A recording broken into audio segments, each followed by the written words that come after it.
Today I am training in the home gym, so you'll get to have a look at the different bits and bobs we've got here. I'm going to do a bit of log, I'm going to do some heavier deadlifts. I haven't really gone over 140 since Worlds, and most of my sessions have been around 100, 110 on like high reps. So just to get a feel for that kind of weight in the hands again. I don't know whether I'm going to get the suit out to play or whether I'll do it raw, so I'll have a go today, see how that goes. And then I think I'm just going to have a little play with stuff, but log and deadlift are the main things I'm going to do. I thought I might as well bring you here to see what I'm doing, and hopefully I'll be able to give some good pointers on some of the lifts as well while I'm training today. So come enjoy my session with me. So I now have my kit on, ready to do log. Typically for log I wear my Olympic lifting shoes. I have the Legacy lifters and get on really well with them. Also wear my knee sleeves as I tend to jerk, so when I'm doing this over and over it just keeps them warm and makes me feel more supported. Wrist wraps and also my belt. I won't wear my belt to warm up, but as it gets heavier I will start to wear this. Usually you will see people wear a belt forwards like so, and you'll see some people wear it forwards with the log, and what they'll do is they will put it on the lap and then they'll get the buckle of the belt under the log and use that to help them clean it. Personally, I find that the buckle gets in the way, so what I do is I put it on, swivel it round, and then fasten it up at the back. That way I still get the support of the belt, I can still push out and brace against it, however the buckle isn't in the way, and I just find that much easier, but that's personal preference, so it's worth having to play about with your belt position and see what works best for you. A couple of key pointers on the log. The clean is the first part of the log and obviously the most important. If you can't clean it, you're not going to be able to press it. You see people cleaning the log lots of different ways, and you see lots of very inefficient ways of cleaning the log. I'm sure you will have seen people picking it up like this and then bending right over and then arming it up. That's a one-way ticket to Snap City on your biceps, and it's also not utilising the strongest muscles in your body, which are here. So I always say on the clean, think about it in three portions. There's a deadlift, a squat and a thrust. That's it. So you want to start with the log facing slightly away from you, so that once it's on the lap your elbows are up. That means that when you thrust you can bring them through and you'll end up in a nice rack position. If you start here and when you squat your elbows are here, that's a really hard position to then get out of. So handles facing slightly forward, first part, deadlift up. Once you've gone there, squat down. Once you're in that squat, your elbows should be up and you should feel nice and comfortable and still be relatively upright. When you're here, you're not going to be able to thrust effectively. So upright and then big hip thrust. And once you're here, your head should be back, elbows pulling together and up. So that's the log clean, and you can break it up and do lots of different complexes if you feel that that's something you need to work on. So you can do like 3 deadlifts, then a deadlift into a squat, and again, and then this time we can do the whole thing, deadlift, squat, thrust. And when you're coming out of that squat, you really need to be given lots of drive, so your heels should actually come off the floor. So when you're pushing from your heels, you'll see them come up into that nice rack position. Once you've mastered cleaning the log, the next part you need to perfect is the dip and drive, which is what's going to initiate your press or your jerk. You'll see people putting the log over the head in different ways, so you'll see, I'll demonstrate now, so you'll see strict press, like this, push press, then you might see a power jerk, or a split jerk.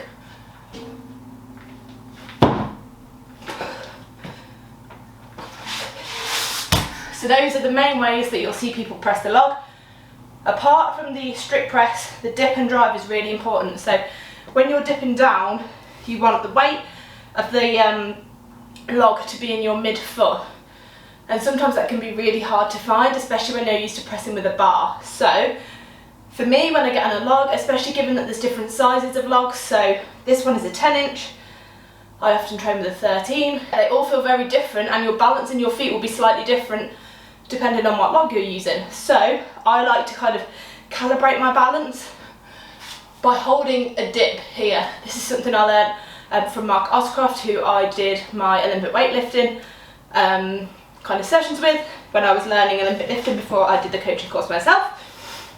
And it's something he suggested to me and I found really helpful. So when you're doing that, you want to hold that dip and make sure that this torso is vertical. That is number one in the log. The minute you do this, the log's going to fly forward. So keeping that nice vertical torso and just stay there for 15 to 20 seconds.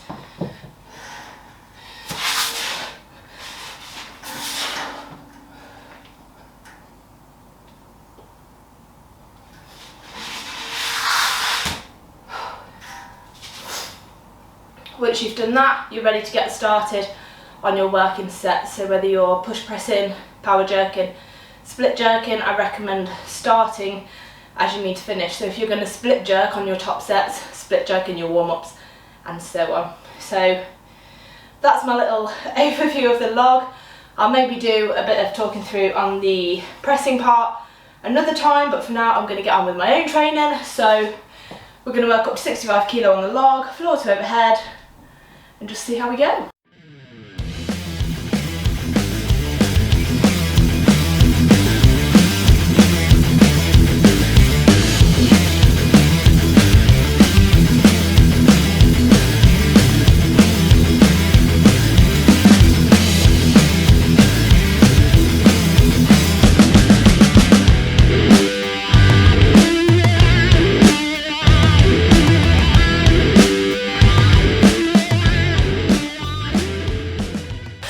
So they weren't the prettiest reps, but we got the 5 we were after.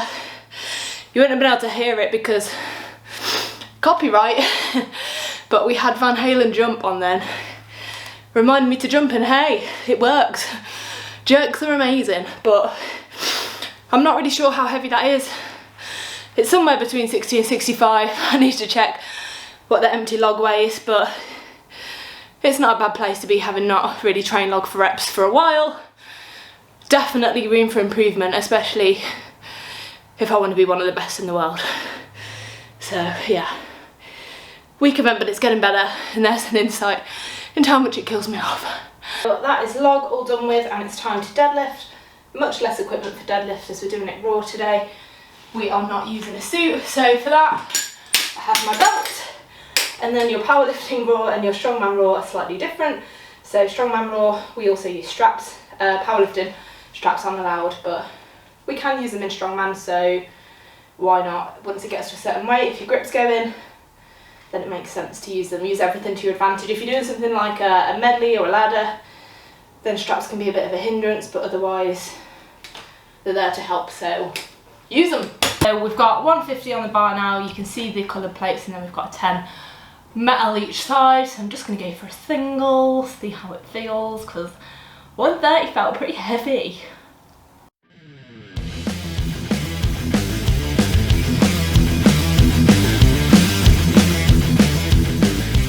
So that was 150 for 1 rep. I'm going to get my tablet and put a timer on for 5 minutes, and I'm going to do 1 to 2 reps on the minute every minute, depending how it's feeling. And then that'll be it on deadlifts.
EMOM done.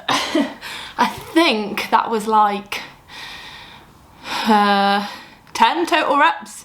Did I do 4 doubles and 2 singles, and then a single to warm up?